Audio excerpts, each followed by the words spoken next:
ఏమిట్రా అది? ఫ్యాక్టరీలో ఏదో పెద్ద పెద్ద గొడవలు జరిగాయిట. అసలు ఏమిట్రా గొడవలు? తిన్నది అరక్క. వాళ్ళు తెగబలిసిన వాళ్ళు కదమ్మా, ఏమైనా చేస్తారు. పోలీసులకు పట్టిస్తారు, కొట్టిస్తారు, ఇంకా పొగరుబలిస్తే ప్రాణాలు కూడా తీస్తారు. ఆవిడ అహంకారం నిరూపించుకోవడానికి 25 మందిని అరెస్ట్ చేయించింది. రేపు తెల్లారేలోగా మర్యాదగా 25 మందిని విడిచిపెట్టించిందా సరే, లేదా నిరాహార దీక్ష కూర్చుంటాను. ఎవరు? ఇంకెవరు, నేనే. నీకెందుకురా ఈ నిరాహార దీక్ష? మా కోరికలు తీర్చుకోవడానికి.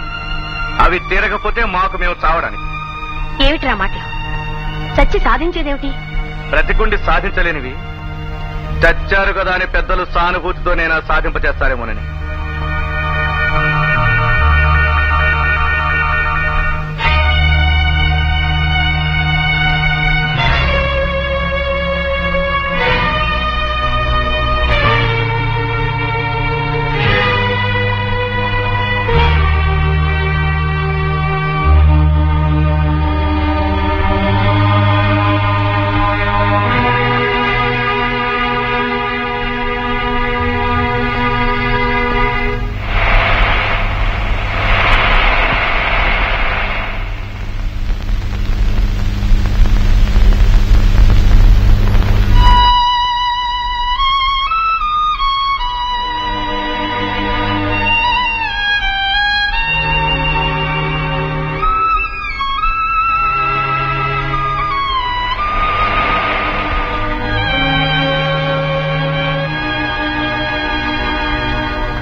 చూడమ్మా, మీరిద్దరూ పట్టుదలకు పోతున్నారు. తన 10 మంది కోసం వాడు ప్రాణం పోగొట్టుకుంటున్నాడు. నీ 10 మంది కోసం నీ భర్తను పోగొట్టుకుంటున్నావు. ఏదైనా వస్తువు ఉన్నప్పుడు దాని విలువ తెలియదు. తర్వాత ఆ 10 మంది ఈ 10 మంది పోయిన వస్తువుని తిరిగి తీసుకురాలేరు. సృష్టిలో ప్రతి జీవికి చావనేది ఒకేసారి, కానీ ఆడదానికి 3 సార్లమ్మా. బిడ్డ పుట్టినప్పుడు చచ్చి బ్రతుకుతుంది. ఆ బ్రతకడంలో ఒక ఆనందం ఉంది. నుదుట కుంకుమ పోయినప్పుడు కూడా మళ్లీ చచ్చి బ్రతుకుతుంది. ఆ తర్వాత నిజంగా చస్తుంది. ఈ రోజు మనది కాని రేపు మనది కాదమ్మా. ఆలోచించుకో.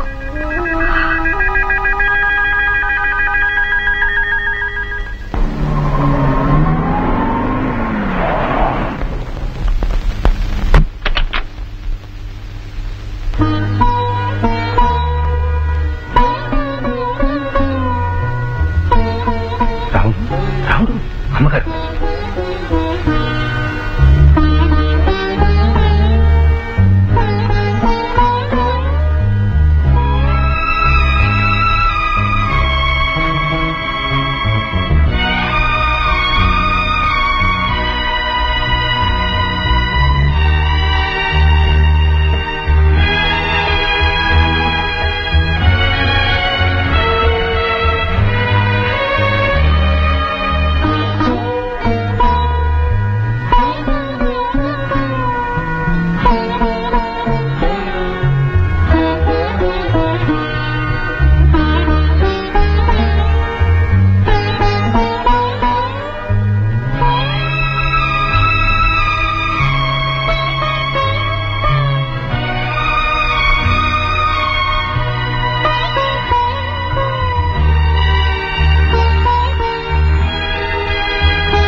Nervous weakness. అవును, నువ్వు అక్కడ నిరాహార దీక్ష చేశావు, నేనే ఇక్కడ నిరాహార దీక్ష చేశావు. ఏ రోజు నుంచి నువ్వు నిరాహార దీక్ష కూర్చున్నావు ఆ రోజు నుంచి పచ్చి మంచినీళ్లు కూడా ముట్టుకోలేదు.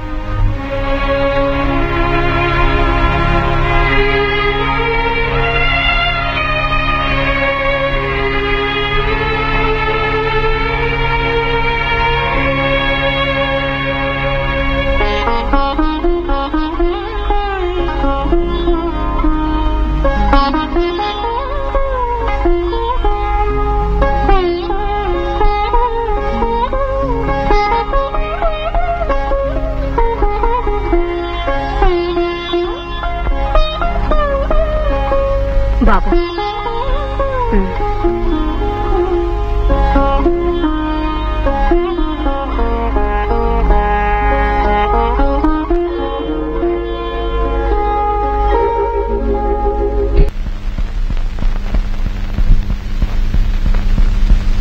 సీత ఇంకా పడుకోలేదా? లేదండి, పడుకుంటున్నాను.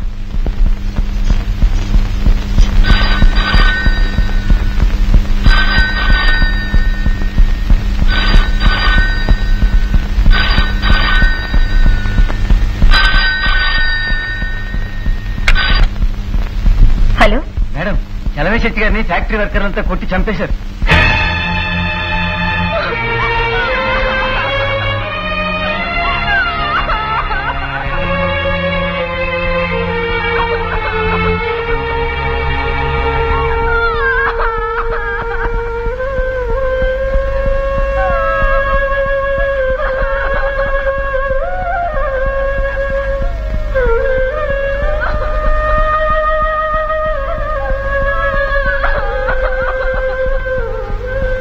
ఎలా జరిగింది? ఏ మూలంగానే?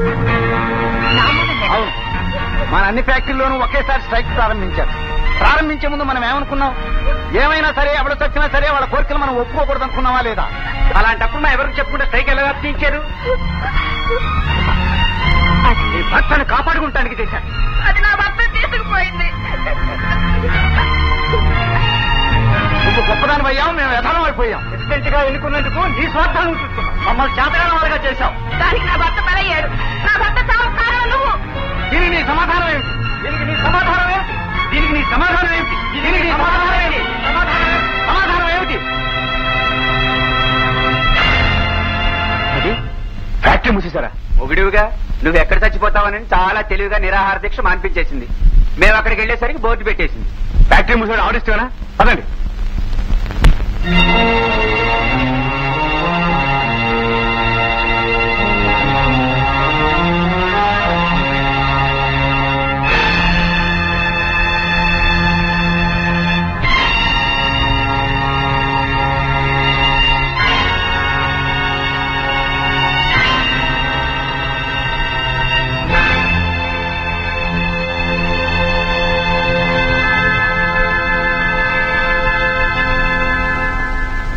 ఇక్కడికి వచ్చారా?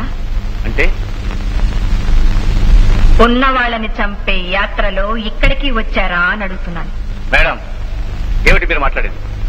అమాయకంగా నటించకండి, అమాయకంగా బ్రతకండి. నటించే అవసరం మీకుంది. నిజంగా అమాయకులం గనకే మిమ్మల్ని నమ్మాం, నిరాహార దీక్ష మానేశాం. ఇక్కడ నిరాహార దీక్ష మానేసినట్టే మానేసి అక్కడ ఒక ప్రొపరేటర్ని చంపారు. అది చేసింది మేము కాదు. పైసి మీరు వేరు, వాళ్ళు వేరు. మీకు అన్యాయం జరిగినప్పుడు మీరంతా ఒకటి, అదే మాకు జరిగినప్పుడు మీరంతా వేరు వేరు. గొప్ప సిద్ధాంతం. కొన్ని కోట్లు పెట్టుబడి పెట్టి ఫ్యాక్టరీలు కట్టించి మిమ్మల్ని వర్కర్స్ గా పెట్టుకుని మీకు డబ్బిచ్చేది మీ చేతుల్లో చావడానికా? ఓకే, మేము పేదవాళ్ళ రక్తం తాగే రాక్షసులు. అయితే మీరెవరు? ఉన్న వాళ్ళని చంపుకు తినే నరరూప రాక్షసులా? మేడం, రావణుని చావుకి సీతను తీసుకురావడం ఒక్కటే కారణం కాదు. అలాగే ప్రతి రాక్షసుడి చావు వెనక ఎన్నో కారణాలుంటాయి. మీరు చెప్పిన ఆ వ్యక్తిని చంపేశారని మీరంటున్నారు, చచ్చిపోయాడని వాళ్ళు అంటున్నారు. ఈ చంపడానికి ఆ చావడానికి మధ్య ఎన్నున్నాయో మీకేం తెలుసు, నాకేం తెలుసు. అదంతా అనవసరం.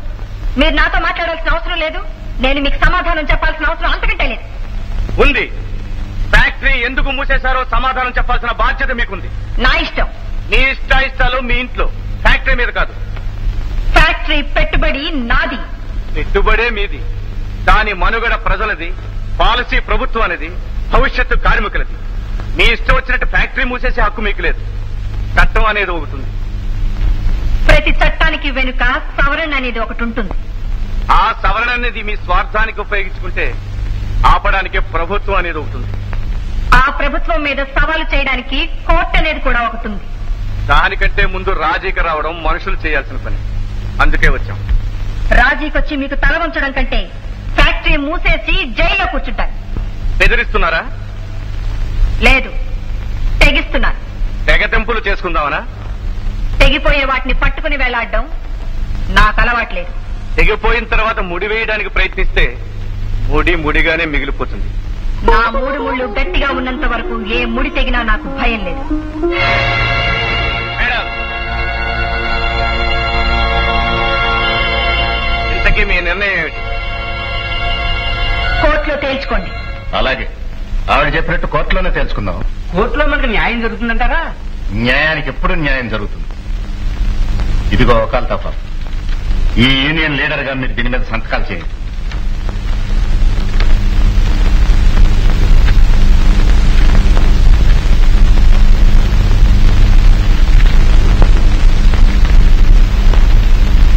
గీత, ఏమండి? పెన్ తీసుకురా.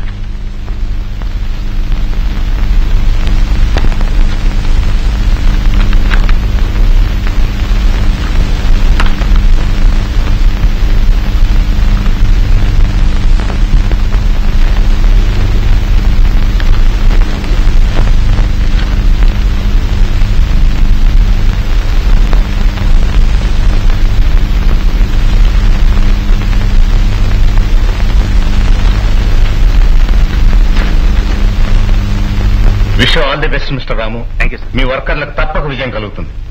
వస్తాను. పేదవాళ్ళకు న్యాయం జరిగేటట్టు ఈ కేసులో మేము గెలిచినట్టు ఆశ.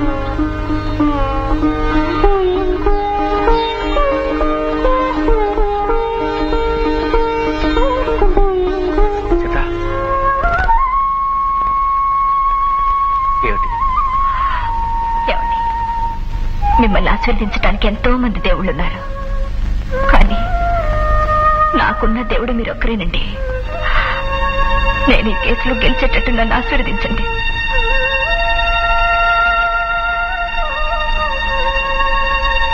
న్యాయానికి తప్పకుండా విజయం కలుగుతుంది.